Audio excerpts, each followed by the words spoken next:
오늘 저는 여러분과 함께 형통의 원리라는 제목으로 은혜를 나누고자 합니다. 저는 미국을 여행할 때마다 항상 마음속에 느끼는 것이 있습니다. 그것은 누가 뭐라고 말해도 미국은 지상에서 가장 강한 나라고 지구 위에서 가장 잘 사는 부자 나라라는 것입니다.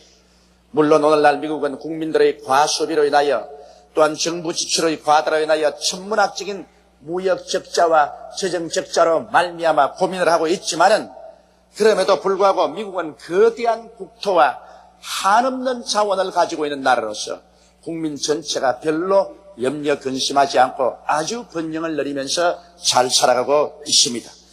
이와 같은 형통한 나라를 볼 때 저는 마음 깊숙이 질투 비슷한 부러움을 느끼지 아니할 수가 없습니다. 그러나 제3세계를 여행할 때는 상황이 달라집니다. 제3세계 사람들은 모두 한국의 올림픽을 부럽게 생각하고 한국의 급속한 경제 성장을 입에 침이 마도록 칭찬을 하고 있습니다. 그런 말을 들으면 왜 잘 사는가 보다 이런 생각이 떠오르게 됩니다. 그리고 마음이 뿌듯하고 우리 조국에 대한 자랑도 마음속에 가득하게 됩니다. 낭패와 실망에 허덕이는 것보다 형통하게 사는 것이 보기에도 얼마나 좋고 듣기에도 얼마나 좋은지 모릅니다.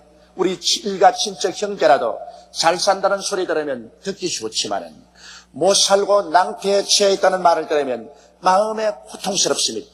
저는 미국에서 국민일보를 보다가 내 자매가 아버지의 생활에 짐을 들어주겠다고 독약을 먹고 자살을 기도했다는 기사에 접해서 남날이 캄캄하고 아예 망령자실한 그런 심정을 느꼈습니다.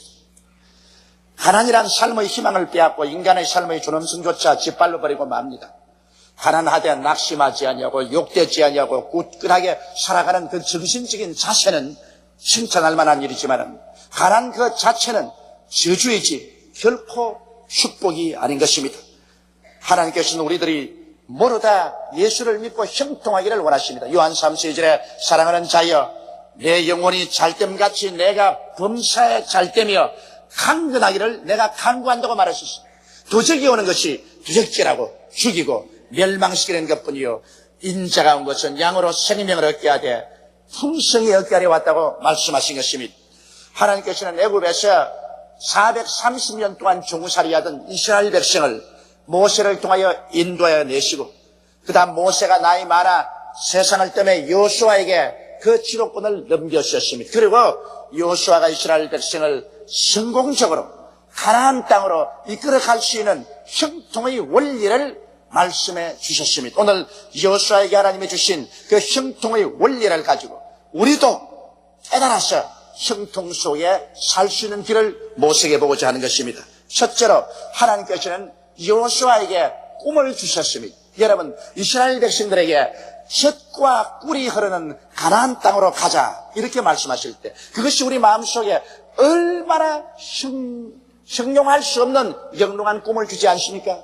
430년 동안 종살이하며 짓밟히고 허덕인 사람들에게 꿀이 흐르고 젖이 흐르는 자유의 땅 가나안이 주어진다고 할 때 그 마음속에 얼마나 찬란한 꿈이 살아나지 않겠습니까? 바로 여호수아에게도 하나님께서는 젖과 꿀이 흐르는 가나안 땅의 분명한 지경을 말씀해 주므로 이것이 너희 것이다.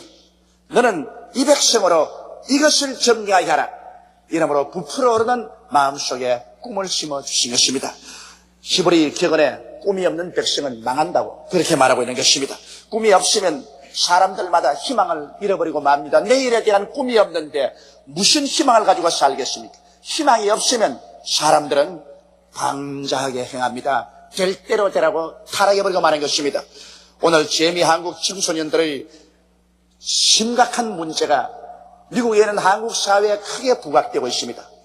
그래서 미국의 교회 지도자들이 금년 4월에 저로 하여금 미국에 와서 미국 뉴욕에서 청소년들을 선도할 수 있는 회관을 설립할 수 있기 위해서 큰 성회를 인도하고 모금을 해달라는 부탁을 받았었습니다.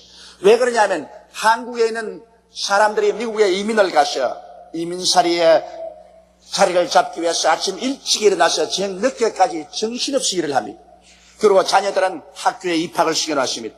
그러면 학교에서 자동적으로 선생들이 잘 키워줄 것으로 생각하는데 그렇지 않습니다. 한국의 자녀들이 학교에 입학을 하고 보니 어느 장벽에 부딪힙니다. 아무리 들어도 무슨 말인지 한마디도 알아들을 수가 없습니다. 하루 종일 학교에 가서 멍하니 공중만 쳐다봅니다. 귀에 들려오는 것은 하나도 의미를 깨달을 수 없습니다. 책을 읽어봐도 깜깜합니다. 이러기 때문에 그만 학교 가는 것이 싫어집니다. 절망하고 맙니다. 자녀들의 마음속에 꿈을 잃어버리고 말았습니다. 부모들은 자녀들이 학교에 잘 가는 줄 아는데 그때로부터 학교에는 가지 않습니다. 학교 간다고 집 밖에 나와가지고서는 나쁜 깽 든다고 모여서 나쁜 짓을 합니다. 이래서 미국 대도시마다 한국 청소년들이 깽단이 조직이 되어서 그들이 무기를 가지고 한국 상점들을 침공해 들어가서 사람을 죽이고 물건을 빼앗고 한국 가정들만 틉니다. 이것은 미국에 있는 한국 사회의 거대한 문제와도 말하는 것입니다. 왜 청소년들이 이렇게 될까요? 그들은 미국 사회와 그 문화의 어느 장애로 말미암아 적응할 수 없으므로 꿈을 잃어버리고 말한 것입니다. 꿈을 잃은 청소년들은 자동적으로 방종하게 되고 타락하게 되고 마는 것입니다. 이러므로 여러분, 사람들이 마음속에 꿈을 가진다는 것은 만난을 무릅쓰고 나갈 수 있는 희망을 얻을 수 있지만 꿈을 잃어버리면 인간은 파탄이라는 것입니다. 그렇기 때문에 당신의 꿈을 보여주십시오. 그러면 나는 당신의 내일을 예언할 수 있습니다. 이렇게 저는 미국 가서 늘 외치고 있습니다.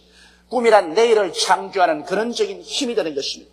마음속에 꿈이 있는 사람은 하나님께서도 그와 함께 역사하는 것입니다. 그렇기 때문에 하나님의 성령이 오시면 젊은이에게는 환상을, 늙은이에게는 꿈을 심어주겠다는 것입니다. 그래서 내일에 대한 위대한 삶을 설계할 수 있도록 해주시는 것입니다. 오늘 우리 한국 정부도 국민들에게 분명한 꿈을 제시해야 이렇게 혼란한 민주화의 과정을 무사히 넘겨갈 수가 있는 것입니다. 정부가 국민들에게 대해서 통일에 대한 분명한 꿈을 주어서 모든 사람들이 중구난방으로 모두 다 자기 혼자 힘으로 통일하겠다는 혼란을 피하게 할 수가 있는 것입니다. 또한 민주화에 대한 분명한 꿈을 주어서 하루빨리 지방자치제도 하고 지방자치장들도 선거하는 이러한 것을 보여주므로 혼란을 피할 수가 있는 것입니다. 노동자, 농민, 도시, 빈민들에게 삶을 이어갈 수 있는 정부적인 정책과 꿈을 보여줘야만 되는 것입니다. 그러지 않으면 공산주의자들은 노동자, 농민, 도시, 빈민들의 불만에 불을 질러 이들이 정부에 대하여 폭력화할 수 있는 폭동 세력으로 만들고 마는 것입니다. 1917년 소련에서 볼셰비키 혁명운동이 일어났을 때 레닌은 불만에 꽉 들어찬 노동자, 농민들에게 불을 질러서 쌀 제국에 대하여 반항을 하게 하고 그 결과로 소련 정부가 무너지고 공산주의가 들어오게 만드는 것입니다. 이러므로 언제나 꿈을 잃어버렸었을 때 여기에 불만의 세력을 불어넣으면 큰 폭력화되고 마는 것입니다. 이러므로 오늘 이 시간에 정부는 반드시 우리 국민에게 밝은 꿈을 제시해주고 이 민족을 안정시키고 이끌어가야만 되는 것입니다. 기업가는 노동자들에게 꿈을 심어줌으로 극한 노사 분쟁을 피할 수가 있는 것입니다. 기업가와 노동자가 함께 가꾸어 열매를 나누는 꿈나무로 만들어야만 되는 것입니다. 기업가만 독점하는 것도 아니고 노동자만 독점해서는 안 되는 것입니다.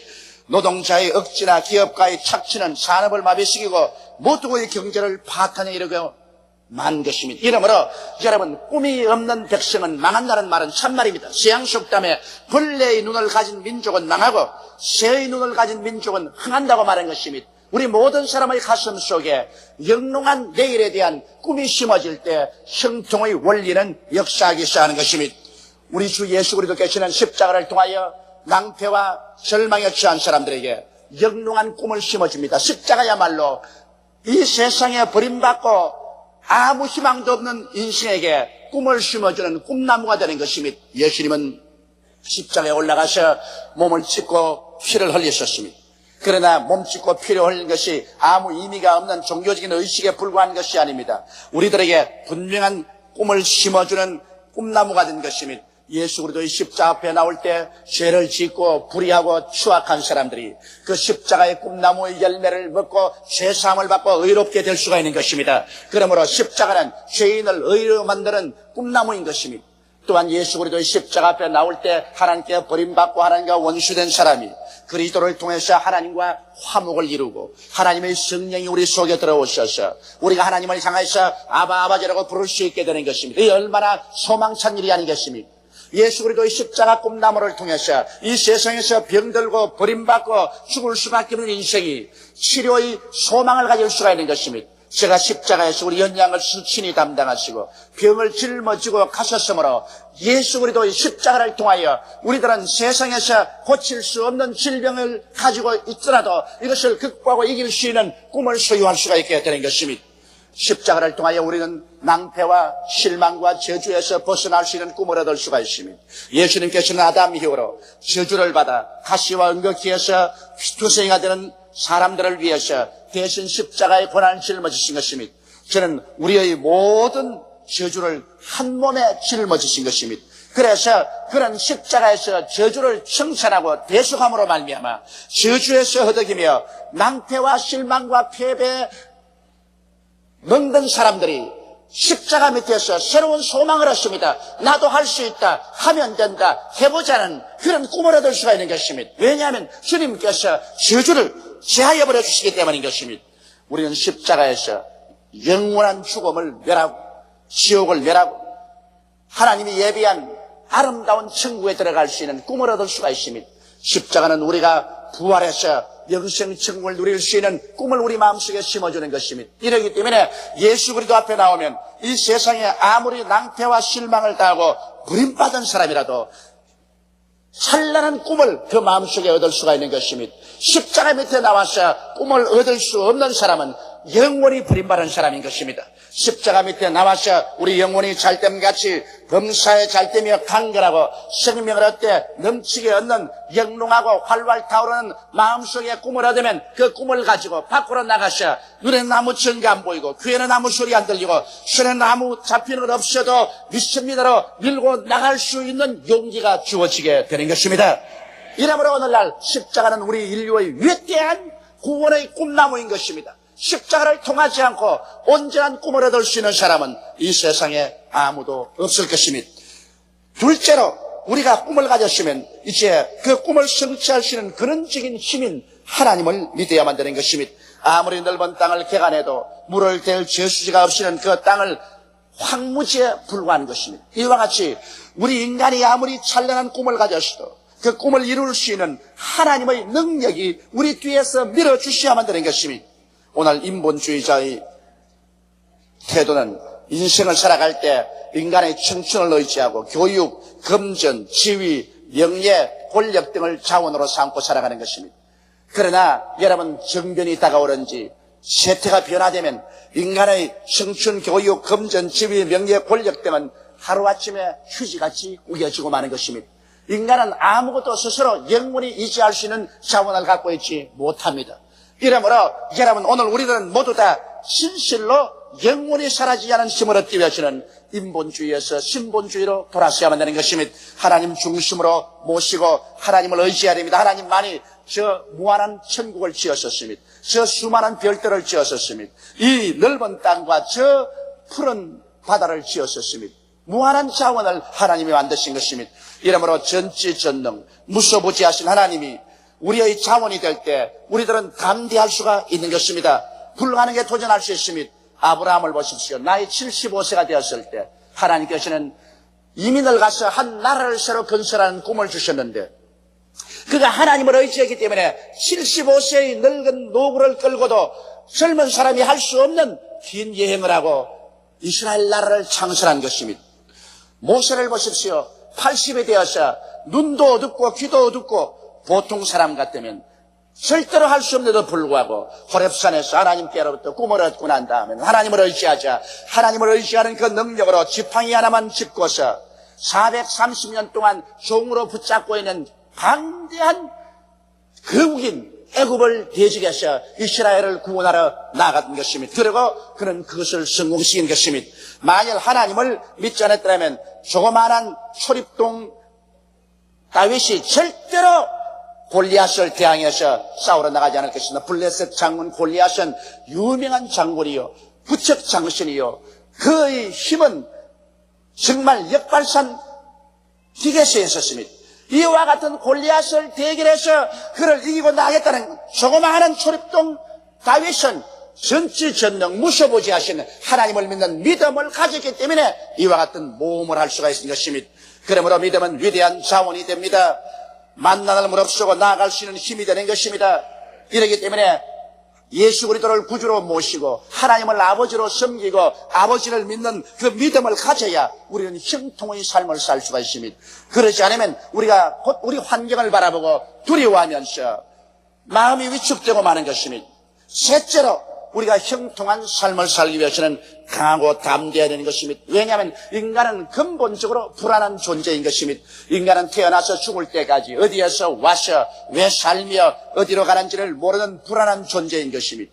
인간은 내일 일을 모를 뿐 아니라 당장 순간 후에 일어날 일도 모르는 것입니다. 그렇기 때문에 인간은 한없이 불안한 존재인 것입니다. 또한 우리가 살고 있는 이 시대는 불안의 시대인 것입니다. 정치적으로 불안하고 경제적으로 불안합니다. 군사적으로 불안하고 국제적으로 불안합니다. 모든 것이 유동하고 무엇 하나 확실히 신뢰할 수 있는 것은 없습니다. 이렇기 때문에 인간은 불안 속에 살고 있습니다. 불안은 인간을 좌절시키고 위축시키는 것입니다. 인간은 이 불안한 마음을 어찌하니 진정에 불려고 술을 마시기도 하고 담배를 피기도 하고 마약에 중독이 되기도 하는 것입니다.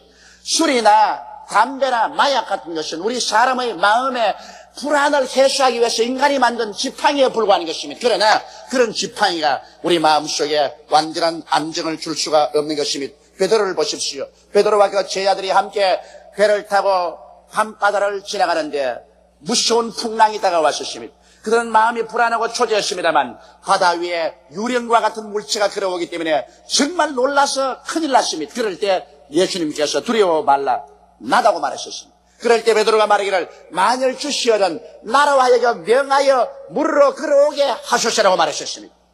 예수께서 오라고 하며 베드로는 예수님의 말씀을 가지고 강하고 담대했었습니다. 그런 캄캄한 밤바다 풍랑 이런 곳에 배에서 쩌벅쩌벅 걸어 나갔었습니다. 강하고 담대한 믿음을 가지고 나갈 때 그런 무리로 걸을 수 있었으나 곧장 일진 광풍이 불어오고 찬물이 얼굴을 덮치며 그만 그런 바람과 파도를 바라보고 마음에 두려움이 들어오자 물에 가라앉고 마는 것입니다. 오늘날 우리들도 성공적인 인생을 살아가다가도 환경을 바라보고 불안과 공포증이 마음에 다가오면 그만 우리는 실패의 늪속에 빠져들어가 버리고 마는 것입니다. 사람은 그 마음이 강하고 담대해야 되는 것입니다. 그래서 두려워 말고 놀라지 말고 할 수 있다, 하면 된다, 해보자고 나갈 수 있는 용기가 있어야 되는 것입니다. 이렇게 하기 위해서는 하나님의 말씀을 늘 묵상해야 되는 것입니다. 하나님 말씀만이 우리의 마음속을 강하고 담대하게 만들어주는 것입니다. 환경을 바라보고 세상 사람 말을 들으면 마음이 불안해지고 초조해지는 것입니다. 그러나 말씀은 여러분과 나에게 용기와 희망을 넣어주는 것입니다. 그리고 능력 있는 설교를 많이 들어야 되는 것입니다. 주일, 수요일 교회에 나와서 설교를 들어야 되는 것입니다. 이 말씀이 우리의 마음속에 모든 불안과 공포를 내어쫓고 우리의 마음속에 용기와 담력을 넣어주고 마음을 새롭게 해주는 것입니다.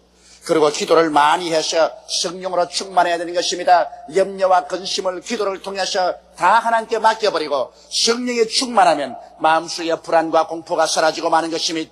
그리고는 긍정적이고 적극적인 하나님의 말씀을 입으로 늘 시인해야 되는 것입니다. 사람은 자기 입에 말로 묶이며 자기 입에 말로 사로잡힙니다. 입에 말로서 나는 할 수 없다, 못한다, 안 된다, 절망이라고 말하면 그런 부정적인 생각으로 묶여서 깔아앉고 마는 것입니다. 그러나 입술의 말로서 언제나 긍정적이고 적극적인 하나님의 말씀을 계속 시인하면 이 말씀이 자기 스스로에게 용기를 주고 희망을 주고 힘을 넣어주는 것입니다. 이러므로 말씀을 늘 입으로 시인하는 것은 우리 삶에 대단히 중요한 것입니다. 그래서 여러분께서 강하고 담대한 마음을 늘 유지하고 있어야 하나님이 그러한 사람을 사용합니다. 이렇기 때문에 하나님께서는 여호수아에게 강하고 담대하라, 마음을 강하게 하고 지극히 담대하라고 신신당부했던 것입니다.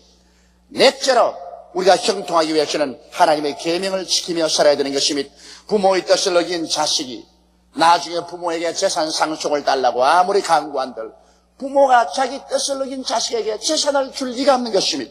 친구 간의 신의를 어기고 돈을 빼앗아가고 혹은 약속을 어기고 그러다가 나중에 친구에게 가서 도움을 달라고 사정한다고 해서 신의를 저버린 친구를 도와줄 자는 없는 것입니다.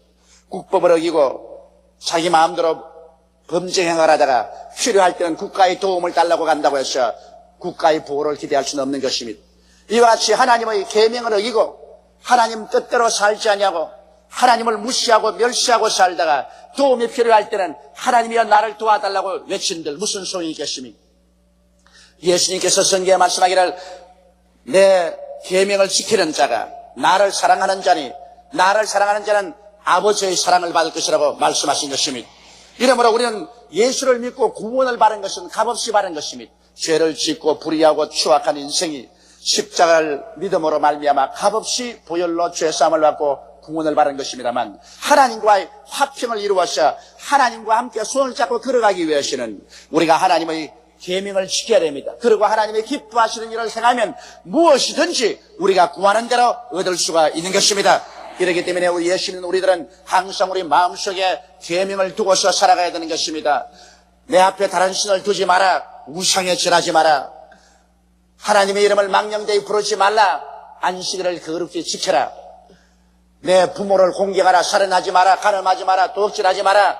내 이웃을 거짓 증거하지 마라. 내 이웃을 탐하지 말라는 이 하나님의 가장 근원적인 계명을 우리 마음속에 늘 간직하고 이 계명을 쫓아서 나를 살펴보고 계명을 쫓아 살려고 애를 쓰는 이러한 삶 속에 하나님과 우리와의 조화가 있는 것입니다. 그리고 엿새 동안 부지런히 일하고 이래저래 교회에 나와서 하나님을 섬기는 일을 해야 될 것이요. 우리의 수입 중에 10분의 1은 반드시 하나님께 드려서 하나님의 창고에 양식이 있게 하고 하나님으로 하여금 하늘 문을 열고 살 것이 없도록 붙지 아니하나 보라 하는 그 약속의 말씀이 이루어지도록 해야 될 것입니다. 이와 같은 하나님의 계명을 지키고 하나님을 기쁘시게 하는 이러한 삶을 살 때 우리는 강하고 담대하게 하나님께 나와서 주의 도우심을 구할 수가 있습니다. 성경은 말씀하기를 너희가 없는 것은 구하지 아니하며요 구하여도 받지 못하면 성령으로 설려고 잘못 구함이라고 말하셨습니다. 우리가 하나님 계명을 지키고 살면서 하나님 앞에 필요한 것을 구할 때 오늘날 또 하나님은 우리에게 응답하여 주십니다. 무엇인지 내 이름으로 내게 구하면 내가 시행하리니 이런 아버지로 하여금 아들로 인하여 영광을 얻으시게 하렴이라고 말씀하신 것입니다.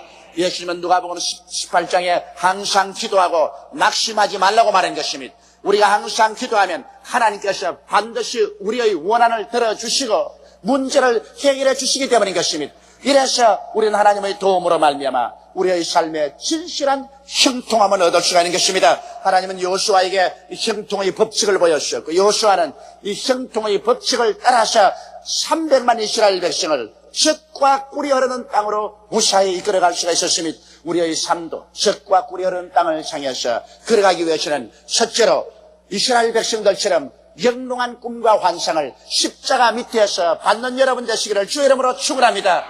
내 영혼이 잘됨같이 범사에 잘되며 강건하게 되는 꿈과 환상을 마음속에 가진 자만이 내일을 창조해 나갈 수가 있는 것입니다. 그리고 둘째로 우리 마음속에 흔들리지 않는 하나님에 대한 믿음을 가지고 있어야만 되는 것입니다. 하나님이 우리 배경에 서 있고 하나님이 우리 삶의 자원이 될 때 우리는 어떠한 역경이 다가오고 어려운 환경에 부딪혀도 낙심하지 않고 기도하고 나갈 수가 있는 것입니다. 하나님만이 우리의 자원이 될 수 있는 것입니다. 셋째로 우리는 강하고 담대해야 되는 것입니다. 우리는 끊임없이 말씀을 읽고 끊임없이 기도하고 그리고 끊임없이 입술로 말씀을 시인하고 그렇게 나감으로 마음이 강하고 담대하여 환경에 좌우되고 뒤로 물러가는 부정적이고 파괴적이고 절망적인 인생이 되지 말아야 되는 것입니다. 그리고 넷째로 우리는 성령 충만하여 하나님 계명을 지키고 계명을 따라서 살도록 애를 써야 될 것입니다. 이와 같이 애를 쓸 동안에 하나님께서 우리를 기뻐하시고 성령으로 도와주실 것입니다. 내일은 오늘보다 다음 달은 금번달보다 명년은 금년보다 더 나아지는 형통의 삶을 이 네 가지 하나님의 법칙을 통하여 우리는 가져올 수 있게 되는 것입니다. 하나님은 여러분 한 사람도 낙오자가 되기를 원치 않습니다. 하나님은 여러분 한 사람 한 사람이 모두 다 모든 일에 항상 모든 것이 넉넉하여 모든 착한 일을 넘치게 하기를 원하시고 계신 것입니다. 우리 주 예수 그리스도의 은혜를 너희가 알거니와 저가 부유하신 자로서 너희를 위하여 가난하게 되심은 저희 가난하심으로 인하여 너희로 부유케 하려 하심이라고 성경은 말하고 있는 것입니다. 이처럼 주님은 그 몸을 찢고 피를 흘리심으로 여러분을 형통한 인생으로 살게 되기를 간절히 바라고 있다는 사실을 깨달아 알게 되시기를 주의 이름으로 축원합니다. 다 같이 오겠시게 기도드리겠습니다.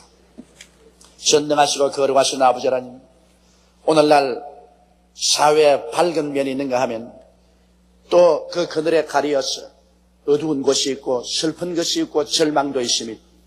그러나 우리 하나님께서는 만인이 예수님 십자가 밑에 나와서 죄사함을 받고 우리 주 예수 그리스도로 말미암아 우리에게 주어지는 밝고 맑고 환한 영롱한 꿈을 믿음으로 담대한 심정을 가지고 기도하며 하나님 말씀을 지키고 살아나가므로 하나님의 형통을 받기를 원하시고 계시옵나이다. 하늘이 비를 주면 땅이 열매를 맺는다고 하셨으니 하나님께서 형통케 하시면 형통치 아니할 자가 없습니다. 하나님이 높인 자 낮출 수가 없고 낮추는 자 높일 수가 없습니다. 하나님이 문을 열어놓으면 닫을 자가 없고 닫아놓으면 열 자도 없사옵나이다.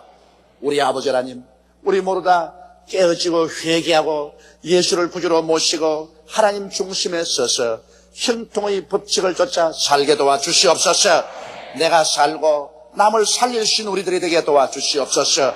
나도 못 살고 남도 못 살게 만드는 이러한 사람들이 되지 않게 도와주옵소서. 오 형통의 하나님 아버지여, 오늘 이 시간에 모든 사람들이 회개하고 예수를 구주로 모시고 형통의 축복 속에 들어갈 수 있도록 도와주옵소서. 우리 주 예수님 이름으로 기도드리옵나이다. 아멘. 저는 오늘 여러분과 함께 평상시의 형통이란 제목으로 은혜의 말씀을 나누고자 합니다. 모든 사람들의 저들의 생애 속에 모든 일이 형통하기를 간절히 원합니다. 자기가 살아가는 길이 멸망하기를 원하는 사람은 이 세상에 한 사람도 없습니다. 그러나 참된 형통은 형통의 근원 되시는 만군의 야훼 하나님에게 있다는 사실을 인정하고 아는 사람들은 별로 많지 않습니다. 여러분, 하나님께서 첫사람 아담을 지었을 때 아담은 그 모든 생활에 완전히 형통했었습니다. 왜냐하면 그는 하나님을 섬기고 하나님 중심으로 살고 하나님을 의지하고 살았기 때문에 하나님의 은혜가 임하여서 저들을 만사에 형통하게 만들어준 것입니다. 그러나 그가 하나님을 반역하고 하나님의 은혜를 벗어 던져버리고 자기 인간의 힘으로 살고 인본주의로 살겠다고 할 때 그때부터 형통의 길은 떠났습니다. 그는 피땀을 흘려야 되고 진땀을 흘려야 되고 고생과 눈물로 인생을 살아야만 된 것입니다. 여러분, 다윗은 우리 구약성경 가운데 가장 형통한 왕이었는데 다윗은 자기의 신앙 고백을 말해서 야훼는 나의 목자시니 내게 부족함이 없다고 그렇게 외쳤습니다. 여기에 다윗은 야훼 하나님을 완전히 자기의 삶의 중심으로 삼고 자기의 목자로 삼았기 때문에 다윗의 생애 속에는 형통이 충만했던 것입니다. 여러분, 야훼 하나님은 창조주이신 것입니다. 창조주 하나님은 온 우주 만물을 지었었습니다. 이 하나님께서 목자가 되었다고 말하니까 그 하나님이 기르는 양무리들이 형통하지 아니할 수가 없습니다. 여러분, 목자는 양을 정석든 돌봅니다. 아침 일찍 일어나서 양의 앞에 서서 푸른 풀밭을 찾아나갑니다. 양들을 푸른 풀밭에 누워놓고 풀을 뜯게 하고 난 다음에는 그런 경계의 눈초리를 조금도 쉬지 않습니다. 악한 짐승, 흉악한 짐승이 와서 양무리를 해칠까 그는 지팡이와 막대기로 양무리를 지켜주는 것입니다. 오후에 서늘할 때면 양무리를 끌어다가 물을 마시고 쉬게 하고는 저녁에 우리로 안전하게 인도해 오는 것입니다. 그리고 그 대신 양은 목자를 절대 신뢰하고 절대 순종합니다. 그리고 목자에게 양털을 주고 젖을 주고 필요하다면 나중에 자기 고기도 바치는 것입니다. 오늘날 하나님께서 우리의 목자가 된다고 하셨습니다. 예수님께서는 친히 말씀하기를 나는 선한 목자라, 선한 목자는 양을 위하여 자기 목숨을 버린다고 말씀을 하셨습니다. 그러므로 예수님께서 목숨을 버리기까지 우리를 돌보시는데, 우리들이 만일 예수 그리스도를 진실로 목자로 모셨으면 우리는 예수님께 절대로 순종하고 절대 복종하고, 그리고 시간과 노력과 물질을 헌신하며 따라갈 때 하나님은 필연적으로 우리 각자를 형통의 길로 이끌어 주게 되어 있는 것입니다. 우리 하나님은 형통의 하나님인 것입니다. 하나님께서 실패한 적이 없습니다. 하나님께서 가난한 적이 없습니다. 하나님께서 병든 적이 없습니다. 하나님께서 낭패를 당한 적이 없습니다. 하나님은 성공이십니다. 하나님은 승리십니다. 하나님은 부요십니다. 하나님은 모든 일에 형통치 못함이 하나도 없습니다. 이 형통한 하나님의 집에 살고 이 하나님이 우리의 목자가 되어서 우리가 따라간다면 우리의 삶 속에 저주가 따라올 리가 만무한 것입니다. 첫째로 이 성경은 우리의 이식주 생활에 하나님이 형통을 주실 것을 분명하게 약속해 놓았습니다. 그가 나를 푸른 초장에 누이신다고 성경은 말하고 있는 것입니다. 여러분, 양에게 푸른 초장은 삶의 터전입니다. 초장에 풀이 말라버리고 노랗게 불타버린다면 양은 가서 먹을 것이 없기 때문에 굶어 죽을 수밖에 없습니다. 아브라함이 양무리를 끌고서 갈대아 우르를 떠나 가나안에 왔을 때 가나안에 크게 기근이 들어와서 모든 초목이 다 불타버리고 우물에 물이 다 말라버렸습니다. 그러므로 양무리들이 다 굶어 죽고 아브라함이 빈손 들게 되자 그는 자기 아내와 조카를 데리고 애굽으로 내려갔던 사실을 우리는 잘 알고 있는 것입니다. 푸른 초장이 없으면 양무리는 살아갈 수가 없는 것입니다. 그런데 우리가 하나님의 양인데 하나님께서 우리의 목자면 하나님은 당연히 우리를 푸른 초장으로 이끄는 것은 마땅한 일인 것입니다. 여러분, 우리가 무엇을 먹을까, 무엇을 입을까, 무엇을 마실까 우리 힘으로 해결할 문제가 아닙니다. 오늘 주를 믿는 사람들은 우리가 우리를 위해서 일하는 것이 아니라 하나님께서 우리를 위해서 일하여 주시는 것입니다. 율법은 자기의 노력으로 살아가는 것이지만 은혜는 하나님께서 우리를 위해서 일해 주시는 언덕으로 우리가 살아가는 것입니다. 하나님이 우리의 목자가 되심으로 하나님께서 우리를 위해서 초장을 찾으시는 것입니다. 그러므로 여러분, 우리는 우리의 생활에서 우리의 직업이나 우리의 직장을 우리 힘으로 찾으려고 하지 말고 전능하시고 영원하시며 무소부지하신 우리 목자 되신 하나님께 간절히 구해야만 되는 것입니다. 하나님은 우리의 목자가 되시기 때문에 우리의 직업이나 우리의 직장을 마련해 줄 책임이 있는 것입니다. 왜냐하면 우리의 직장이나 우리의 직업이 바로 푸른 초장이 되는 것입니다. 성경에는 푸르다는 말을 쓰는데요, 푸르다는 말은 형통을 의미하는 것입니다. 누렇다는 말, 바싹 말랐다는 말은 죽었다는 말이겠지만 푸르다는 것은 생기가 왕성하고 형통함을 말하는 것입니다. 하나님께서 마른 목장으로 인도하겠다, 모래밭으로 인도하겠다, 그렇게 말하지 않으셨어요. 푸른 초장으로 인도하겠다. 크고 작은 초장이 그 어떤 것인지 모르겠지만 하나님께서 여기에 풀이 많고 왕성한 초장으로 인도하겠다. 우리 하나님께서 우리와 같이 계시면 그러므로 우리 직장이나 사업장이 푸른 초장이 되는 것입니다. 여기에 목자는 양을 데리고 와서 누인다고 말했습니다.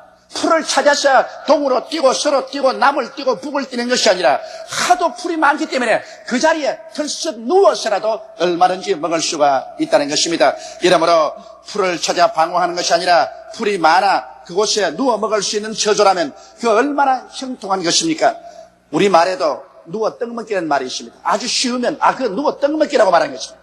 오늘날 하나님께서 우리 인생을 사는데 누워 떡 먹기로 살게 하기를 원하시는 것입니다.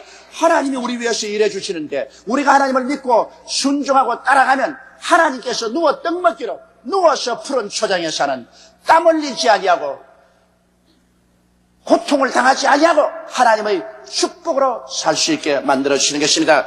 하나님께서는 우리의 삶의 터전을 형통으로 이끌어 부정함이 없게 하시기를 원하십니다. 그렇기 때문에 요한 3세절에도 사랑하는 자여 내 영혼이 잘됨같이 내가 범사에 잘되며 강건하기를 내가 간구한다고 말했었으며, 요한복음 10장 10절에도 도적이 오는 것은 도적질하고 죽이고 멸망시키는 것뿐이요 인정한 것은 양으로 생명을 얻게 하되 더 풍성히 얻게 하려 왔느라고 말씀하신 것입니다. 이러므로 하나님은 좋은 하나님인 것입니다. 하나님은 우리의 행복을 바라고 계신 것입니다. 우리의 형통을 소원하고 계신 것입니다. 그러므로 우리가 진실로 형통의 삶을 살기 위해서는 야훼를 목자로 삼았다는 신앙의 증거를 우리의 삶 속에 가지고 있어야 하는 것입니다. 오늘 어떻습니까, 여러분? 하늘과 땅을 지으신 야훼께서 진실로 여러분의 목자가 되어 있습니까? 우리가 야훼가 우리의 목자라는 것을 우리가 확실히 시인하려면 하나님을 순종하고 믿는다는 증거를 내놓아야 하는 것입니다.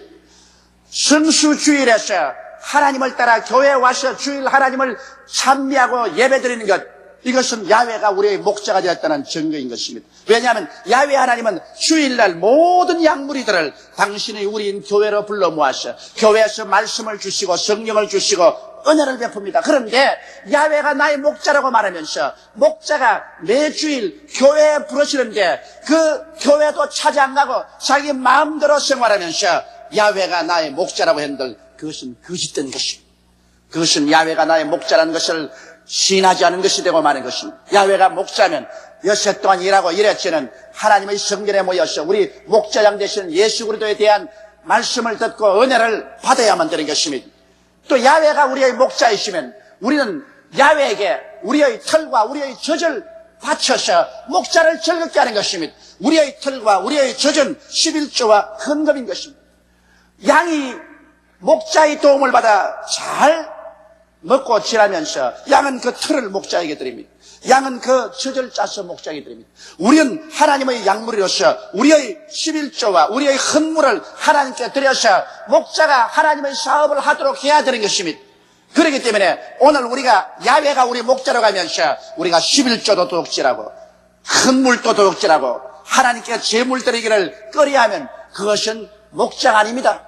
여러분, 야훼를 목자로 삼은 것이 아닙니다. 사자나 일이나 사나운 짐승들이 목자를 가지고 있지 않은 것입니다.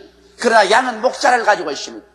여러분, 사나운 짐승들은 그들의 운명이 험악합니다. 그들은 들에서 살지 못합니다. 높은 산 벼랑길을 걸어가면서 늘 포수의 눈을 피해서 살고 어두움에만 사는 것입니다. 그러나 양들은 목자가 있기 때문에 넓은 들판에서 살고 그리고 편안하게 살고 목자의 사랑과 가호를 받고 사는 것입니다. 오늘 예수 그리스도를 믿지 않고 하나님을 목자로 삼지 않은 사람은 험한 세상에서 인간의 노력과 수단과 방법으로 살되 고생과 수고의 떡과 물을 먹고 사는 것입니다. 그들이 넘어지고 자빠져도 아무도 일으켜줄 자가 없습니다. 그러나 예수를 구주로 모시고 하나님을 목자로 섬긴 사람은 목자가 우리를 편안한 들판으로 이끌어주는 것입니다. 우리의 삶을 평탄케 이끌어주시는 것입니다. 그리고 우리를 보호해 주시는 것입니다. 그렇기 때문에 우리는 목자에게 우리의 털과 우리의 젖을 바쳐야 하는 것입니다. 11조와 헌물을 아끼지 않고 드림으로 말미암아 하나님께서 우리의 진실한 목자인 것을 우리의 생활 속에 우리는 증명할 수가 있는 것입니다. 그러고는 하나님을 믿고 따라야 되는 것입니다. 눈에는 아무 증거 안 보이고 귀에는 아무 소리 안 들리고 손 잡히는 것 없어도 하나님 아버지께서 우리를 성령으로 이끄시면 두말하지 않고 따라가야 되는 것입니다. 하늘의 저 무수한 별들을 하나님께서 그 길로 인도하시는 하나님께서 여러분 한 사람 한 사람을 인도 못할 리가 만무한 것입니다. 하나님께서 우리의 속에 성령을 주신 것은 성령을 통해서 우리가 기도할 때, 찬미할 때, 말씀 읽을 때 하나님의 지혜를 주시고 총명을 주시고 깨달음을 주셔서 하나님의 길로 우리를 이끌어가기 위한 것입니다. 하나님의 성령이 우리 속에 말할 수 없는 탄식으로 기도하시고 하나님 성령이 우리 속에서 뜨거운 소원을 일으켜서 우리를 이끌어 주시는 것입니다. 하나님은 당신이 우리를 위해서 예비한 그 아름다운 초원으로 우리를 인도하십니다. 하나님이 자기를 사랑하는 자를 위해서 예비해 놓은 모든 것은 눈으로 보지 못하고 귀로도 듣지 못하고 마음으로도 생각지 못했던 것 같으니라. 그러나 이 모든 것을 성령으로 우리에게 보여주셨으니 성령은 하나님의 깊은 것이라도 총달하신다고 말씀한 것입니다. 성령은 하나님의 깊은 것, 하나님이 우리 위해서 예비한 모든 것으로 우리를 인도하여 주시는 것입니다. 이러므로 우리는 양무리로서 우리 속에 와 계시는 보혜사 성령님을 항상 인정하고 환영하고 모셔드리고 성령께 의지하며 성령으로 충만해서 살 때 하나님은 성령을 통하여 우리를 하나님의 예비한 깊고 살찐 곳으로 이끌어 주시는 것입니다. 이러므로 야훼는 나의 목자시니 내게 부족함이 없으리로다. 제가 나를 푸른 초장에 누인다 했습니다. 우리의 삶이 메마른 초장이 아닙니다. 사막이 아닙니다. 광야가 아닙니다. 푸른 초장입니다. 하나님께서는 우리를 푸른 초장으로 항상 이끌어서 우리의 일반적인 삶에 형통함을 주시기를 원하시고 계신 것입니다. 여러분의 삶은 지금 어떠한 처지에 놓여 있는 것입니까? 광야에 놓여 있습니까? 메마른 땅에 놓여 있습니까? 풀이 다 말라버린 곳에 있습니까? 이것은 하나님의 뜻이 아닙니다. 이것은 무언가 잘못되었습니다. 이것은 여러분이 하나님을 진실로 목자로 삼지 않고 있지 않나 생각이 듭니다. 이러므로 진실로 내가 하나님을 나의 목자로 삼고 성수주의라고 11조와 흥물을 도역질하지 않고 하나님을 믿고 순종하는 삶을 사는가 한번 살펴보고, 그렇다면 여러분의 생각을 단호하게 바꾸십시오. 여러분의 현실적인 광야나 메마른 들판이나 사막의 삶은 하나님의 뜻이 아니라는 것을 알고 여러분이 올바르게 믿으십시오. 성경은 말씀하시기를 우리의 온갖 구하는 것이나 생각하는 것에 넘치도록 능히하겠다고 말씀하신 것입니다. 하나님의 역사는 우리 생각을 통해서 다가오는 것입니다. 우리 생각이 잘못되어 있으면 믿음도 잘못되는 것입니다. 생각을 말씀으로 올바르게 가지면 그를 통해서 하나님께서 역사하는 것입니다. 그러므로 여러분의 생각은 어떻게 할까요? 이제는 하나님이 은혜로 말미암아 푸른 초장에서 나는 산다는 생각을 하게 되시기를 주의 이름으로 축원합니다. 여러분 옆에 있는 사람들에게 나는 하나님의 은혜로 삽니다. 그렇게 한번 말씀해 주십시오. 둘째로 우리 주님께서는 우리에게 마음의 형통함을 주십니다. 성경에는 쉴 만한 물가로 인도하시는 도다라고 말하는 것입니다. 쉰다는 것과 물가로 간다는 것 참 좋습니다. 이 세상에 요란하고 복잡한 도시 생활을 하다가 시원한 바다나 시원한 호숫가로 가면 마음이 안정되고 평안한 것은 말로 다 할 수가 없는 것입니다. 그러나 이 세상에서 여러분 가장 무서운 것이 목마름입니다. 사람이 물을 마시지 못하고 목마를 때 괴롭습니다. 제2차 세계대전 당시의 이야기를 읽어보면 사하라 사막에서 연합군과 독일군들이 서로 싸우다가 길을 잃어버리고 가도 끝이 없는 사막에 자결한 태양 밑에서 그만 목이 말라 견딜 수가 없어서 그들이 신기루를 보기 시작했다는 것입니다. 갑자기 물이 흐릅니다. 물이 넘실거립니다. 그래서 미군 병사나 독일 병사 할 것 없이 뛰어가서 그 출렁거리는 물에 처벅처벅 바지를 그지고 들어가서 그만 물을 벌컥벌컥 마십니다. 그러나 그들의 마신 무슨 물이 아니라 메마른 뜨거운 모래였었습니다. 그때 죽은 미안합니다. 독일 병사나 이 연합군 병사들은 모두 다 목 속에 모래가 가득가득 들어서 죽었다는 것입니다. 얼마나 목이 말랐던지 그만 신기루를 보고 물이 없는데 모래가 물인 줄 알고 모래를 마시고 기도에 모래가 가득가득해서 죽고 말았다는 것입니다.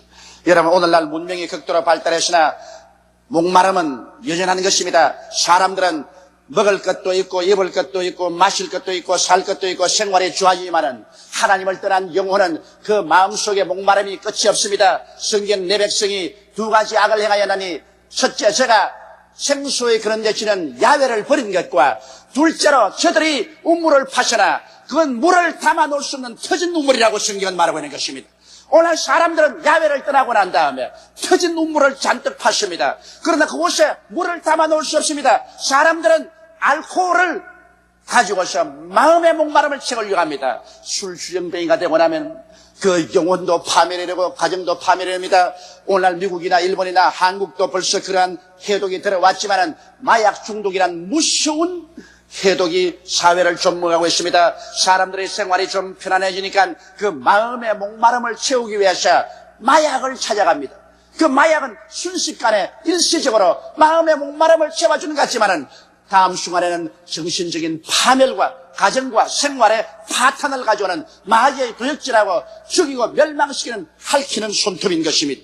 이러므로 오늘날 아무리 문명이 발달되었다 하더라도 예수 그리스도를 모시고 생수의 그런 대신은 하나님께 나오기 전에는 인간의 마음의 목마른 말로 다 할 수 없습니다. 술이나 마약이나 세상 어떤 쾌락이라도 전부 다 모래에 불과한 것입니다. 그거를 마시고 난 다음 모래가 가득 차서 파멸되어 버리고 말 것인 것입니다. 그러나 예수님께서는 뭐라고 말합니까? 누구든지 목마르거든 내게로 와서 마셔라. 그리하면 너희 뱃속에서 생수의 강이 넘쳐나리라고 말씀하신 것입니다. 오늘 예수님만이 우리 생수의 근원이 되시는 것입니다. 예수님께 나와서 마시면 우리의 영혼의 목마름이 하나도 없이 다 채워지고 마는 것입니다. 예수님께 주시는 물은 무엇일까요? 영생의 물인 것입니다. 예수님은 우리에게 삶의 의미를 주십니다. 어디서 와서 왜 살며 어디로 가는가를 예수님은 알게 해주시므로 이 세상에 살면서 방황하지 않게 해주시는 것입니다. 예수님께서는 우리가 오면 성령으로 충만하게 해주셔서 평안과 기쁨과 활기가 우리 속에 넘쳐나게 해주시는 것입니다. 하나님을 믿는 믿음을 주님께서 주심으로 말미암아 우리가 범사에 염려 근심을 다 하나님께 내어 맡기고 마음속에 은혜가 충만해서 우리가 살아갈 수 있는 것입니다. 오늘날 마음이 황량하고 그리고 황폐해졌기 때문에 이렇게 무서운 사회적인 분위기가 되어가고 있는 것입니다. 요새 신문 보기가 두렵습니다. 사람들은 쉽게 자살하고 그리고 도적들은 옛날과 달라서 사람만 만나면 찌르고 죽입니다. 사람들은 조금도 가책이 없이 자기 부모 형제까지도 죽입니다. 이와 같은 황량한 마음이 된 것은 사람의 마음이 사막이 되어버리고 말한 것입니다. 마음에 휴식을 얻지 못하고 있습니다. 마음에 생명수를 갖지 못하고 있습니다. 그러나 성경에는 우리의 목자 되신 하나님께서는 우리를 쉴 만한 물가로 인도하셔서 마음에 충만하게 물을 마시고 마음에 휴식을 가지고 여유를 가지고 인생을 살게 해주겠다고 말씀하신 것입니다. 그러므로 오늘날 광풍에 밀려서 고통당하며 뜨거운 태양빛 아래서 지치고 피곤한 사람들은 예수께로 나와야 됩니다. 수고하고 무거운 짐진 자들은 다 내게로 오라. 내가 너희를 쉬게 하겠다고 말씀하신 것입니다. 주님께서 말씀과 성령으로 우리 마음속에 충만하게 채워주시는 것입니다. 그래서 우리에게 휴식을 주시고 안식을 주시는 것입니다. 마음의 형통, 이것은 물질의 형통보다도 더 중요한 것인데 마음의 형통은 온 세상 어느 곳에 가도 얻을 수가 없는 것입니다. 그렇기 때문에 모든 사람들이 행인과 나그네가 되어서 마음의 목마름을 채우기 위해서 몸부림을 치고 있는 것입니다. 그러나 결국에는 예수께로 나와서 우리 목자이신 하나님을 찾기 전에는 그 쉴만한 물가로 아무도 찾아갈 수가 없는 것입니다. 셋째로 주님께서는 우리에게 영혼의 형통함을 주십니다. 내 영혼을 소생시키시고라고 말하는 것입니다. 여러분, 죄와 허물로 우리 영혼은 죽어버렸습니다. 아담과 하와 이후로 죄와 허물로 우리 영혼은 완전히 죽었습니다. 죽는다는 것은 없어진다는 것이 아니라 교통이 끊어진다, 그 말인 것입니다. 한 가정의 결혼이 죽었다는 것은 남편과 아내의 교통이 끊어진 것을 말하는 것입니다. 눈은 있어도 시신경이 죽으면 눈은 빛과 교통이 끊어져서 안 보입니다. 귀가 있어도 청신경이 죽으면 음성과 교통이 끊어져 버리고 마는 것입니다. 그래서 죽었다는 것입니다. 오늘 영혼이 죽었다는 것은 영혼이 있어도 하나님과 교통이 끊어져 버린 것입니다. 죄로 말미암아 하나님과 원수가 되어버리고 하나님과 분리되어 버리고 말한 것입니다. 그래서 죄와 허물로 우리는 완전히 죽어버리고 말한 것입니다. 그리고 하나님께 버림당하고 인간은 고통 속에 홀로 살게 된 것입니다. 그런데 하나님께서는 이러한 영혼을 소생시키기 위해서 그 아들 예수님을 보내주셨습니다. 예수님께서 하나님께 우리가 지은 죄악을 다 짊어지고 십자가에 못 박여 몸을 찢고 피를 흘리심으로 말미암아 우리 죄악을 다 갚았을 때 하나님과 우리 사이에 막힌 담이 무너지고 그 커튼이 찢어져 열려버리고 말한 것입니다. 하나님과 사람 사이에 막힌 모든 것은 다 제껴져 버리고 우리 사람들은 예수 그리스도 이름과 그 보배로운 피를 통해서 남녀노유 빈부 귀천할 것 없이 하나님의 보좌 앞에 마음대로 나갔을 수 있게 된 것입니다. 이러므로 우리의 영혼이 죽었다가 예수를 통해서 소생되는 것입니다. 보혈로 씻고 성령이 오셔서 우리의 영혼을 소생시켜주는 것입니다. 그래서 이 소생된 영혼 속에 하나님께서 양식인 말씀으로 살찌게 해주시고 이 양식 하나님 말씀을 먹음으로 영혼이 소망과 기쁨으로 가득하고 영혼이 즐거움에 뛰는 것입니다. 이와 같은 위대한 은혜를 하나님께서 베풀으심으로 우리 영혼을 소성케 하시고 형통케 만들어주는 것입니다. 오늘 아무리 종교를 믿고 아무리나 윤리 도덕적인 생활을 한다 해도 죽은 영혼을 살릴 힘은 사람에게는 없습니다. 그러나 성경은 분명히 말하기를 죄와 허물로 죽은 너희를 하나님께서 살리셨다고 말하는 것입니다. 예수 그리스도와 함께 우리를 살리셔서 하나님의 영광스러운 보좌에 앉혀주신 것입니다. 그러고는 성경은 말합니다. 자기 이름을 위하여 의의 길로 인도하시는도다. 오늘 예수를 믿고 죄사함을 받고 구원을 받았으니 하나님은 성령을 주셔서 우리를 의롭게 만드시고 우리를 거룩하게 만들어 주시는 것입니다. 의의 영 되신 성령으로 우리로 하여금 하나님의 말씀을 어기고 살지 않고 하나님 뜻대로 살도록 하고, 혹시 하나님 말씀을 어기고 범죄할지라도 성령은 우리를 곧장 예수 그리스도의 보혈의 셈으로 이끌어 주어서 회개하고 예수 그리스도의 보혈로 씻어 정결함을 얻도록 만들어 주시는 것입니다. 이래서 하나님께서는 당신의 백성이 되었은즉 하나님은 당신의 백성을 세상에 내던져버리지 아니하시고 당신의 백성답게 살 수 있도록 보혈로 씻으시고 말씀으로 기르시고 성령으로 새롭게 하시고 그리고 진리로 이끌어 주시는 것입니다. 이래서 우리 영혼이 소생되고 이 험악하고 죄악이 많은 세상 가운데서 의의 길을 걸어갈 수 있도록 하나님께서 섭리하시고 역사하여 주시는 것입니다. 그러므로 오늘 이 말씀을 통해서 보게 될 때 하나님은 평상시 우리의 생활을 하루하루의 현실적인 삶에서 형통하도록 이끌어 주시고 우리의 마음의 형통함이 있어 마음의 여유를 가지고 하나님을 찬미하고 섬기며 살 수 있게 해주시고 우리의 영혼을 살려주셔서 하나님의 말씀과 성령이 물든 동산같이 가득하게 만들어주시고 그래서 우리의 영혼이 잘됨같이 범사에 잘되며 강건하고 생명을 얻되 풍성이 얻도록 이렇게 만들어서 하나님께서 우리 가운데 즐겁게 지내시기를 원하시는 것입니다. 여러분 보십시오. 하나님은 한 번도 실패한 적이 없었습니다. 하나님이 패배한 적이 성경에 있으십니까? 그러므로 우리는 하나님을 따라가며 살 때 극히 담대하고 긍정적이며 적극적이고 창조적인 삶의 태도를 가지고 살아야 되는 것입니다. 왜냐하면 하나님이 여러분에 대한 뜻은 패망이 아니라 흥하는 것이요, 절망이 아니라 소망이요, 낭패가 아니라 모든 일에 형통하는 것이 하나님의 뜻인 것입니다. 이 하나님께서는 우리를 떠나 구말리 장천 멀리 계시지 않습니다. 구약의 하나님도 이스라엘의 백성 가운데 거하기를 원하셔서 모세에 명령하여 성막을 짓게 하시고 백성 가운데 성막을 짓고 오른편에 세 지파, 왼편에 세 지파, 앞에 세 지파, 뒤에 세 지파 이래서 이스라엘 백성 가운데 신을 치고 하나님 계시기를 원하셨습니다. 오늘날도 하나님은 우리를 떠나 구말리 장천 멀리 계시지 않습니다. 성경은 말씀하기를 그날에는 내가 아버지 안에 너희가 내 안에 내가 너희 안에 있는 것을 너희가 알리라고 말하셨으며 예수님께서 내가 친히 아버지와 함께 너희와 거처를 같이 하리라고 말씀하셨습니다. 성경은 말씀하시기를 너희 몸이 하나님의 성전인 것과 하나님의 성령이 너희 몸에 거하는 것을 알지 못하냐고 말씀하시고 계신 것입니다. 그러므로 하나님께서는 멀리 계시지 아니하시고 우리 안에 들어와 계시며 오늘 우리 모임에 같이 와서 계신 것입니다. 이 하나님께서 우리의 목자가 되십니다. 이 하나님께서 우리를 평상시에 형통으로 이끌어 주시는 것입니다. 하나님은 형통의 하나님인 것입니다. 하나님은 좋은 하나님인 것입니다. 이 하나님의 품 안에 뛰어들어가고 이 하나님의 은혜를 여러분 받아서 여러분의 생활 속에 위대한 형통의 삶을 살게 되시기를 주의 이름으로 축원합니다. 우리 다 같이 고개 숙여 기도드리겠습니다. 거룩하시고 영광스러우신 우리 하나님 아버지, 하나님 아버지께서 우리에게 형통을 주신 것을 감사합니다. 야훼가 나의 목자시니 내게 부족함이 없다고 말하셨습니다. 나를 푸른 초장에 누이시니 우리 아버지 하나님이시여 우리의 이식주 생활에 부족함이 없고 쉴만한 물가로 인도하시는 마음의 형통함으로 여유를 가지고 쉼을 가지고 살 수 있습니다. 영혼을 죽음에서 다시 살려주시고 말씀으로 살찌게 해주시며 성령으로 채워주시고 하나님이 친히 험악한 세상 가운데 의의 영으로 우리 손잡아 의의 길로 이끌어 주심을 감사옵나이다.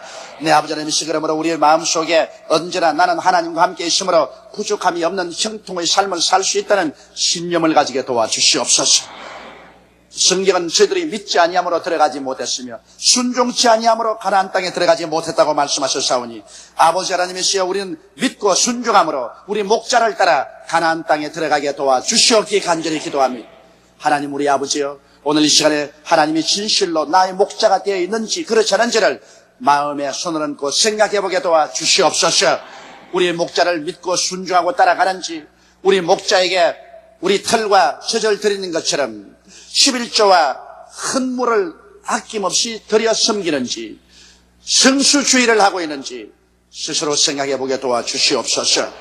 우리 주 예수님 이름으로 기도드리옵나이다. 아멘. 저는 시편 23편 후반절을 가지고 환난 중에 형통이란 제목으로 여러분과 함께 은혜를 나누고자 합니다. 예수님을 믿고 섬기는데 왜 이런 환난이 다가옵니까? 내게 환난이 다가오는 것을 보니 하나님이 나를 사랑하지 않고 이제 나를 버린 것이 틀림이 없습니다. 혹은 하나님께서 나를 사랑하신다면 어떻게 이런 시련을 겪게 하실까요? 이런 질문을 저는 수없이 들어가면서 33년 동안 목회를 해오고 있습니다. 실제적으로 환난과 시련은 정말 괴로운 것이고, 환난과 시련을 경험할 때면 천지가 아득하고 정말 버림받은 심정이 될 때가 많습니다. 그러나 실상 알고 보면 환난과 시험은 가면을 쓰고 온 하나님의 사자입니다. 이리와 사자처럼 우리를 물고 찌는 것 같지만은 환난과 시험을 견디고 나면은 그 가면이 벗겨지자 말자 우리에게 놀라운 하나님의 축복을 가져오는 천사로 변화되어 버리고 마는 것입니다. 우리 하나님께서는 환난을 통하여 더욱 크신 형통을 우리에게 허락해 주시겠다고 약속했기 때문인 것입니다. 그러면 오늘 다윗이 우리에게 계시로서 보여준 환난 중의 형통은 어떠한 것인지 한번 알아봐야 되겠습니다. 첫째로 다윗은 이렇게 노래했습니다. 내가 사망의 엄침한 골짜기로 다닐지라도 해를 두려워하지 않을 것은 주께서 함께 계심이라. 주의 지팡이와 막대기가 나를 안위하시나이다. 왜 우리는 사망의 엄침한 골짜기를 다녀야 할까요? 우리의 생활 속에 크고 작은 사망의 엄침한 골짜기를 우리는 통하게 됩니다. 왜 사망의 엄침한 골짜기를 통해야 할까요? 그것은 우리가 신앙생활 하면서 불순종이나 불신앙의 죄를 지을 때 하나님의 징계를 받기 때문에 그런 것입니다. 우리가 불순종하거나 불신앙하고 또 하나님의 일에 반역하면은 하나님께서 그대로 내버려 두면 안 되는 것입니다. 왜냐하면 어느 부모가 자식을 징계하지 않겠습니까? 모든 영의 아버지께서 어찌 우리가 잘못된 길을 가는 걸 보시고도 징계하지 않고 내버려 두겠습니까? 징계를 안 하면 그는 참 아버지도 아니요, 징계를 받지 아니하면 사생자지 참 아들이 아닌 것입니다. 이러므로 하나님께서 우리를 참 자녀로 받아주신 이상 우리에게 징계하십니다. 이러므로 우리는 완전한 인간이 못 되기 때문에 불순종과 불신앙을 가지고 하나님을 반역할 때 하나님은 사망의 엄침한 골짜기로 통하게 하심으로 말미암아 고난을 통해서 우리가 깨어지고 회개하고 자복하게 만들어주는 것입니다. 그러므로 우리가 환난과 시련의 풍파를 당했을 때 먼저 해야 될 것은 하나님 앞에 엎드려 회개하고 자복하는 일인 것입니다. 성경에는 너희가 고난당하는 중간 있느냐? 저는 기도할 것이라 했습니다. 환난과 고난의 풍파 다가오면 그때 엎드려서 회개하고 자복하고 하나님께 기도해서 성령이여 감추인 죄악이 있으면 다 드러내게 하여 주시옵소서. 그리고 그 죄를 다 고백하고 자백하고 씻고 올바른 길로 돌아와야만 되는 것입니다. 여러분, 이스라엘 백성 보십시오. 가나안 땅에 들어와서 젖과 꿀이 흐르는 곳에 잘 먹고 잘 입고 잘 살게 될 때 그들이 야훼 하나님을 버리고 우상과 사신을 섬기고 하나님께 반역하자 하나님은 그들을 사망의 엄침한 골짜기로 국가적으로 민족적으로 통하게 했습니다. 북방 이스라엘은 아수르의 포로로 잡혀가고 남방 유다는 바벨론의 포로로 잡혀가셔 민족적인 순환을 겪고 그들은 그곳에서 정결하게 되고 깨어져서 나중에 고향 땅에 되돌아왔을 때는 우상과 사신을 버린 정결한 야훼 하나님을 섬기는 신앙인들이 되었던 것입니다. 그러므로 하나님께서는 우리를 정결케 하고 순종하고 신실한 믿음을 가는 신자를 만들기 위해서 크고 작은 환난과 시험을 겪게 하는 것입니다.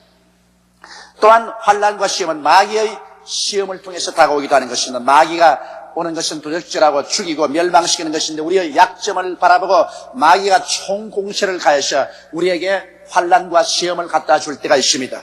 요한계시록 2장 10절에 보면 내가 장차 받을 고난을 두려워 말라 볼지어다 마귀가 장차 너희 가운데서 몇 사람을 옥에 던져 시험을 받게 하리니 너희가 10일 동안 환난을 받으리라. 내가 죽도록 충성하라.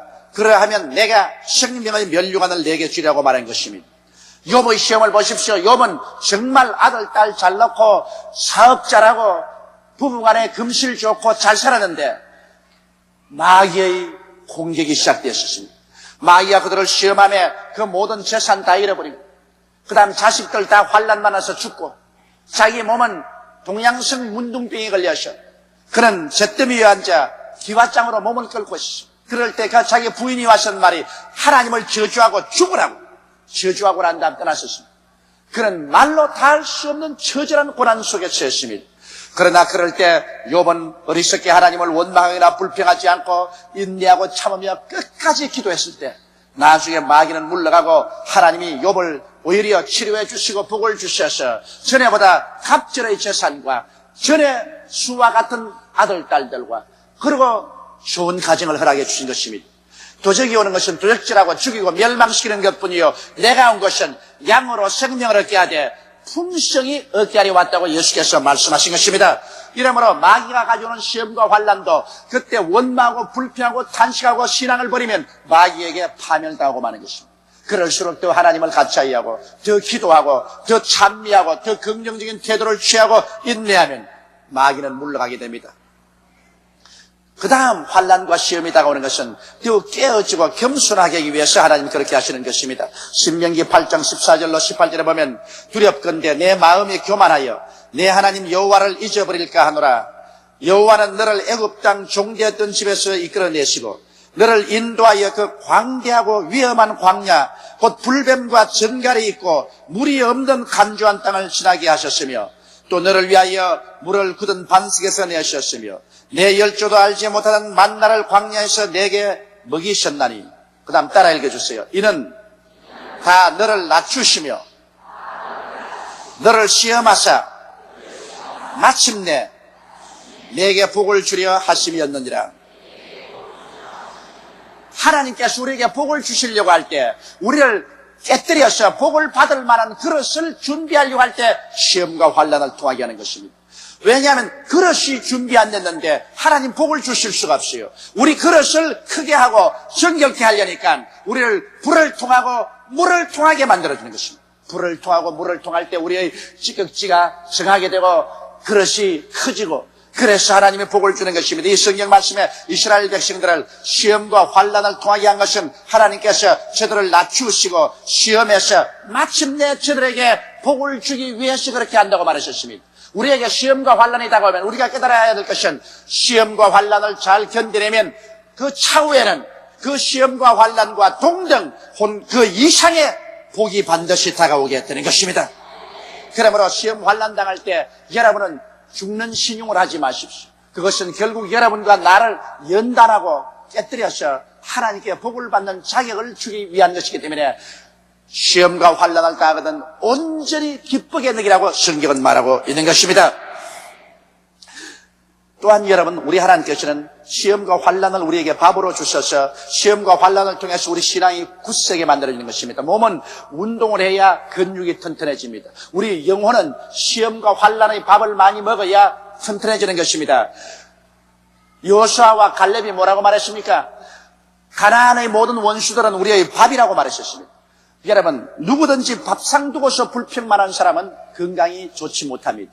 건강이 좋은 사람은 무슨 음식이든지 잘 먹고 편식하지 않습니다. 우리가 시험과 환난이 다가오면 이를 받아들여서 소화해버리고 감사하고 나가면 시험과 환난은 우리의 영양분이 되지 우리에게 해독이 되지 않습니다. 그러나 시험과 환난을 받아가지고서 원망하고 불평하고 발부둥을 치면은 이것은 우리에게 영양분도 되지 못하고 오히려 우리를 도적질하고 죽이고 멸망시키는 마귀의 무기가 되어버리고 마는 것입니다. 이러므로 갈렙은 환난과 시험을 영양분으로 먹었기 때문에 자기와 같이 애굽에서 나온 사람이 다 광야에서 죽을 때라도 여호수아와 갈렙은 죽지 않고 80의 이스라엘 백성을 이끌고 젖과 꿀이 흐르는 가나안 땅으로 들어갈 수가 있었던 것입니다. 그런데 이 성경은 말씀하기를 우리가 사망의 엄침한 골짜기 시험과 환난을 통할 때 주께서 함께 하시는 것입니다. 시험과 환난 통할 때는 하나님께 버림받은 심정이지만은 그러나 구름이 가려도 그 뒤에 태양이 있는 것처럼 하나님은 숨어서 잠잠하게 우리와 같이 하시면서 우리를 보시고 우리가 해를 받지 않게 만들어주는 것입니다. 다윗은 여기 말하기를 환난과 시험을 통해서 우리가 형통하게 되는 이유는 주의 지팡이가 우리를 인도한다는 것입니다. 환난과 시험인 줄 아는데 실상은 그 가운데 주께서 같이 가셔서 주께서 환난과 시험을 우리의 지팡이로 삼으셔서 우리를 큰 형통으로 인도해 준다는 것입니다. 무슨 환난과 시험이 우리를 이끌어가느냐? 여러분 요셉 보십시오. 요셉은 만일 환난과 시험을 안 당했으면 가나안 땅의 목동으로서 일생을 보내고 말았을 것입니다. 그러나 하나님께서는 환난과 시련을 요셉을 인도하는 지팡이로 삼은 것입니다. 지팡이로서 인도해 주는 것입니다. 그래서 요셉은 형들에게 미국 팔려서 가나안 대상들에게 팔려서 애굽의 종으로 팔려가고, 애굽의 종으로 있다가 보디발의 아내 참소를 받아서 11회 뜰에 갇혔고, 거기서 기약 없는 감옥살이를 하고다가 나중에는 애굽 바로 왕의 채택을 받아서 국무총리가 되고 말한 것입니다. 요셉의 일생은 한없는 시련과 환난과 눈물이었지만 나중에 돌이켜보니 그 시험과 환난과 눈물이 요셉을 이끄는 지팡이가 되어서 애굽의 국무총리가 되도록 하였고, 나중에 전 팔레스타인에 거대한 기근이 다가올 때 자기 아버지 가족을 다 불러다가 잘 먹고 잘 입고 잘 사도록 도와줄 수 있는 기회가 되어버리고 말한 것입니다. 오늘날 여러분의 생애도 돌아보십시오. 여러분이 시험과 환난을 안 당할 때는 자행자지하고 제 마음대로 행하였으나 시험과 환난을 당할 때 깨어져서 자기의 길을 버리고 하나님께 순복하여 복받고 올바른 사람이 되는 길을 걸어온 체험은 얼마든지 있는 것입니다. 그러므로 오히려 시험과 환난을 당하기 전에는 우리가 범죄하고 살았으나 시험과 환난을 당하고 난 다음 변화받아 하나님 뜻대로 사는 온전한 신앙생활을 하고 형통의 삶을 살도록 이끌어준 때가 한두 번이 아닌 것입니다. 시험과 환난 동안에 하나님께서 또한 주의 막대기 즉 권세를 보입니다. 목다는 막대기를 가지고 짐승들이 다가오면 치고 짐승을 죽이고 양들을 보호하는 것입니다. 환난을 통하여 주님의 본능을 체험하고 또 풍성한 신앙과 축복의 세계에 들어온 간증은 얼마인지 많습니다. 여러분, 모든 생활에 평탄하면 하나님의 본능을 체험할 수 없습니다. 하나님의 지팡이를 체험할 수 없어요. 인생의 거친 시험과 환난이 다가올 때 하나님을 체험할 수 있습니다. 저는 폐병 3기에 떨어지지 않았었으면 죽음에서 살리고 절망에서 치료하는 하나님을 결코 깨닫지 못했을 것입니다. 그러나 저는 그 시련을 통해서 하나님의 본능의 막대기를 체험할 수가 있는 것입니다. 그러므로 여러분 한번 돌이켜보십시오. 여러분이 병들었을 때, 여러분의 가정에 우한 질고가 있을 때, 사업이 어려움에 부딪혔을 때, 고통스러울 때, 그때 여러분은 금식하고 엎드려 기도했고, 그로 말미암아 하나님의 본능의 지팡이를 체험하게 되고 여러분의 신앙이 크게 자란 체험을 가지고 있을 것입니다. 시편 91편 15절에 제가 내게 간구하리니 내가 응답하리라. 저희 환난 때에 내가 저와 함께하여 저를 건지고 영화롭게 하리라고 말씀하시겠습니다. 환난은 우리를 파멸시키는 것이 아니라 오히려 우리를 영화롭게 하기 위한 하나님의 수단인 것을 알게 되시기를 주님 이름으로 축원합니다. 이러기 때문에 비록 사망의 엄침한 골짜기로 지나도 하나님은 환난을 통하여 우리에게 더 큰 형통을 허락하여 주시는 것입니다. 둘째로 이 성경은 주께서 원수의 목전에서 내게 상을 베푸시고 기름으로 내 머리에 바르셨으니 내 잔이 넘치나이다. 그렇게 노래하고 있습니다. 이것은 원수에게 공격을 당하는 시험과 환난 때인 것입니다. 우리는 대개 원수가 우리를 시험하고 우리를 공격하면 원수만 바라보고 원수의 그 싸나운 눈을 바라보고 원수의 싸나운 손톱과 발톱을 바라보고 우리는 그만 아우성을 치고 절망에 처합니다. 원수가 왔으니 이제는 우리는 절망이라고 말합니다. 우리는 세상에 살면서 수많은 환경과 역경과 사람과 대면할 때 그들이 원수가 되어서 우리를 물고 위해서 다가올 때가 많은 것입니다. 원수가 우리를 공격할 때 우리는 어떠한 태도를 취해야 될까요?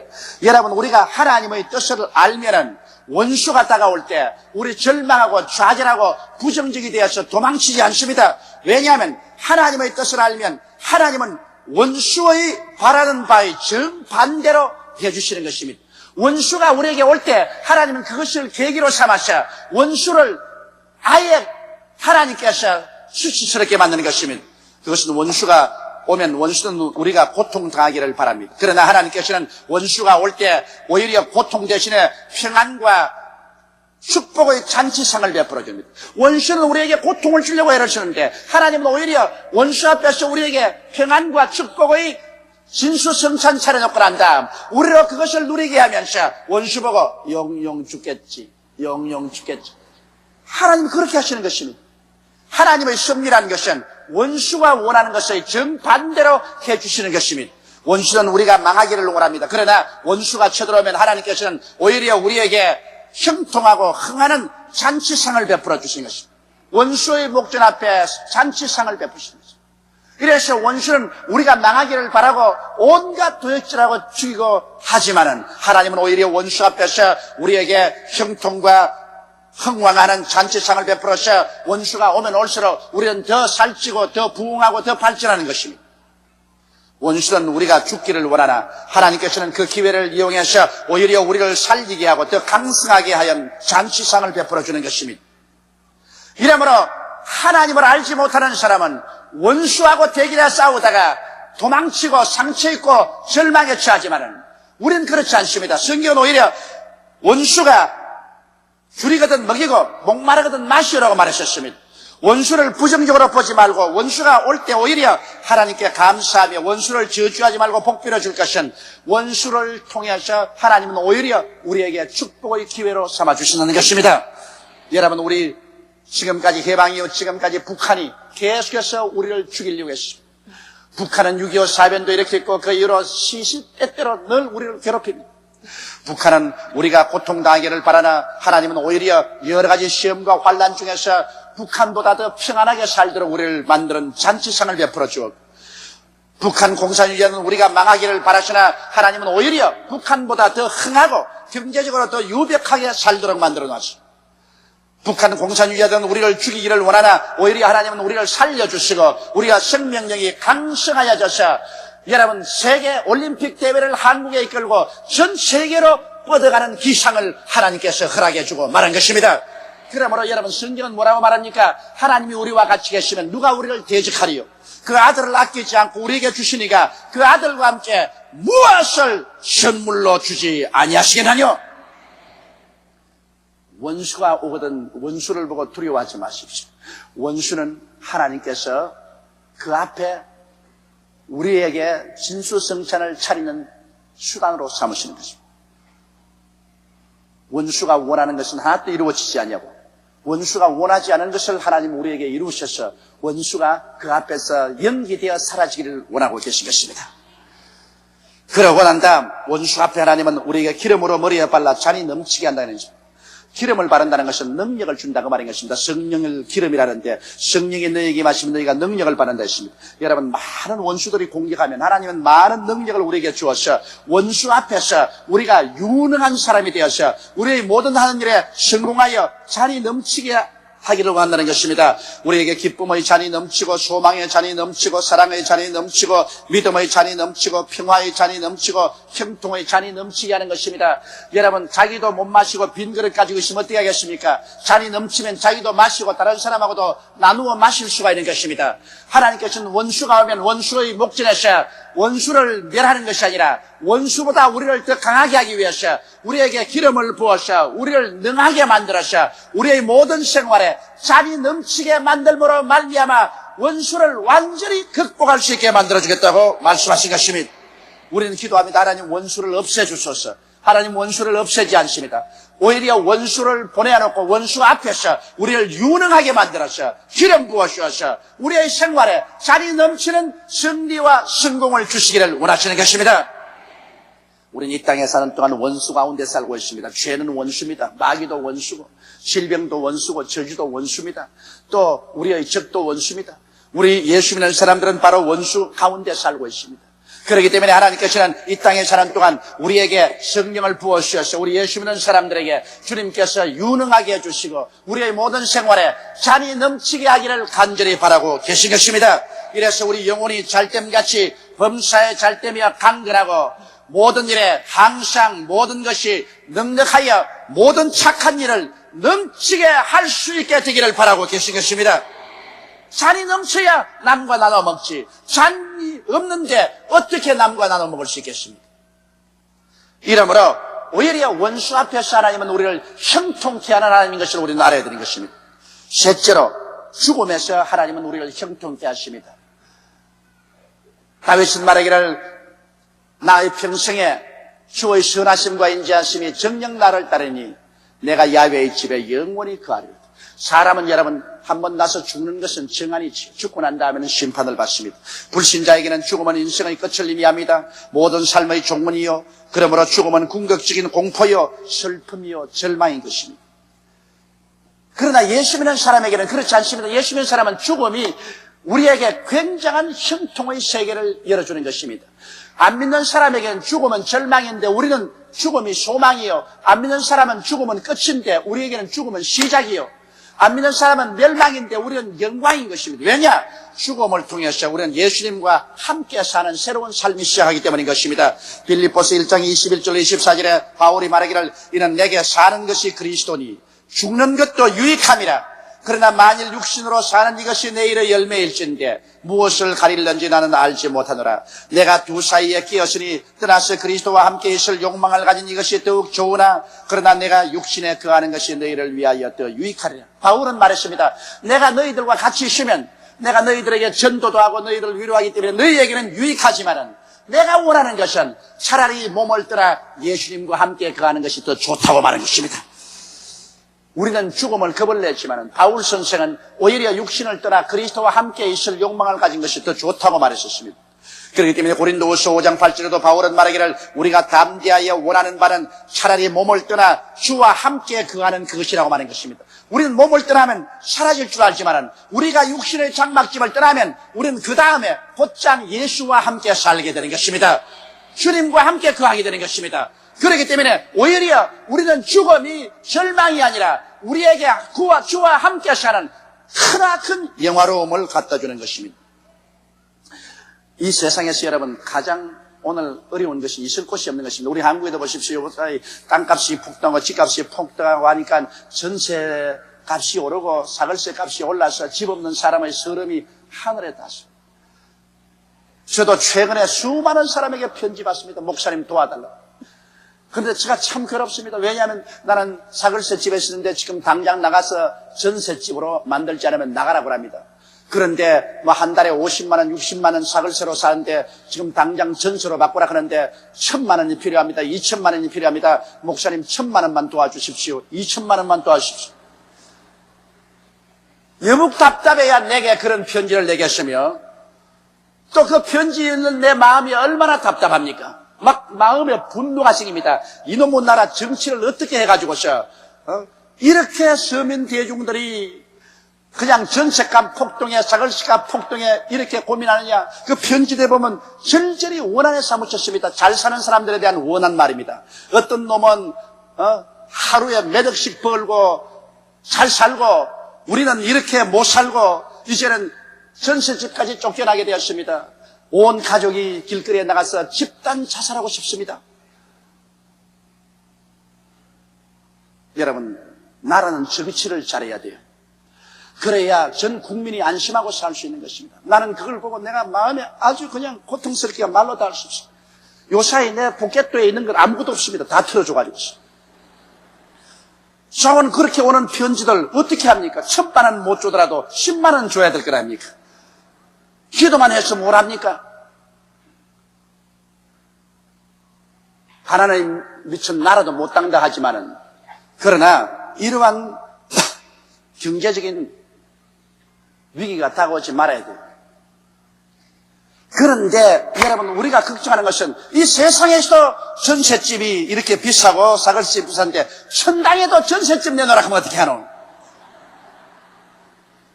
사람이 이 세상에 살면서 있을 곳이 없는 것이 가장 괴롭습니다. 사람이 있을 곳만 있으면 안정이 되기 때문에 먹는 것은 어떻게든지 해결해 나갈 수 있는 것입니다. 그러나 여러분 우리 예수 믿는 사람에게 하나 크나큰 안심이 되는 것은 이 육신의 장막집 벗어놓고 난 다음에 우리는 전셋집에 들어갈 필요 없습니다. 고린도후서 5장 1절에 만일 땅에 있는 우리의 장막집이 무너지면 하나님께서 지으신 집 곧 손으로 지은 것이 아니요 하늘에 있는 영원한 집이 우리에게 있는 줄을 안다고 말씀하셨습니다.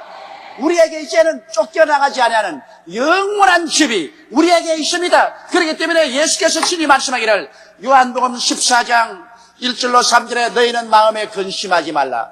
하나님을 믿으니 또 나를 믿어라. 내 아버지 집에 전셋집이 많도다. 혹은 내 아버지 집에 사글세집이 많도다. 그렇게 말하지 아니하시고 내 아버지 집에 맨션이 많도다. 그렇게 말하십니다. 내 아버지 집에 맨션이 많도다. 내가 너희를 위해서 너희 있을 곳을 예비하러 가노니 가서 있을 곳을 예비하면 다시 와서 나 있는 곳에 너희도 함께 있게 하려 하심이니라. 할렐루야. 그러므로 우리가 육신을 떠난다는 것은 이제는 영원히 그하고 다시 빼앗기지 아니하는 주께서 친히 만들어 예비하신 맨션으로 들어가는 것을 말하는 것이기 때문에 우리는 죽음조차도 우리에게 형통함이 되는 것입니다. 요한은 밤모섬에서 유배를 당했을 때 하나님의 놀라운 계시를 받으셨습니다. 우리가 장차 들어가 살 곳을 하나님이 미리 요한에게 보여주셨습니다. 요한계시록 21장 1절로 7절에 또 내가 새 하늘과 새 땅을 보니 처음 하늘과 처음 땅이 없었고 바다도 다시 있지 않더라. 바다는 흉용하는 인생의 환란을 말합니다. 다시 환란이 없는 그런 세계인 것입니다. 또 내가 보면 거룩한 성새 예루살렘이 하나님께로부터 하늘에서 내려오니 그 예비한 것이 신부가 남편을 위하여 단장한 것 같더라. 너무너무 우리가 살 새 예루살렘이 멋있는지라 말하기를 신부가 그 남편을 위해서 단장한 것 같더라. 여러분, 여자의 일생에서 가장 자기를 멋있게 화장하라는 때가 바로 시집가는 날인 것입니다. 아마 우리 한국에서 결혼 주례를 많이 한 사람 시합을 하면 그 중에 제가 둘째가라면 서러울 것입니다. 참 33년 동안 결혼 주례 많이 했는데, 그러나 제가 주례할 때 보면 평소에는 별로 잘나지 못한 아가씨들이라도 정말 신부로서 연지곤지 다 찍고 드레스 입고 오면은 안 이쁜 여자가 별로 없어요. 주례하면 딱 얼굴 대고 나 딱 보고서 하니까 바로 앞에 모두 다 이쁜데, 그러나 간혹 가다가 안 이쁜 여자도 있어요.